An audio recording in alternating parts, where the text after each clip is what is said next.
তো ওয়েলকাম বন্ধুরা, টপ টেকনিক্যালের পক্ষ থেকে আপনাদেরকে সবাইকে স্বাগত জানাচ্ছি। তো আমি এখন চলে এসেছি, দেখতেই পাচ্ছেন WB30 হুন্ডা ইঞ্জিনের এখানে। তো ইঞ্জিনের মেন যেটা সমস্যা সেটা হলো স্টার্ট হচ্ছে না। তো এই হুন্ডা পাম্পের আমাদের কিন্তু সিস্টেমেটিক থাকে খোলার জন্য, কেমন যে আমরা কোথায় খুলবো, কিভাবে খুলবো।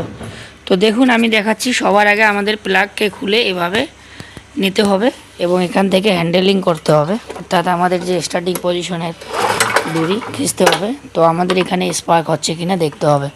তো যখন আমাদের প্লাগের মধ্যে স্পার্ক হবে না, তো আমাদের প্লাগের হোল্ডার খুলে ডাইরেক্টলি যে আমাদের ইগনিশন কয়েল আছে সেটাকে চেক করতে হবে। তো এখানে আমি ইগনিশন কয়েলও চেক করে নিলাম, কিন্তু কোনো স্পার্কিং হলো না, অর্থাৎ আমাদের ইগনিশন কয়েল থেকে কোনো ধরনের ভোল্টেজ আউট হলো না।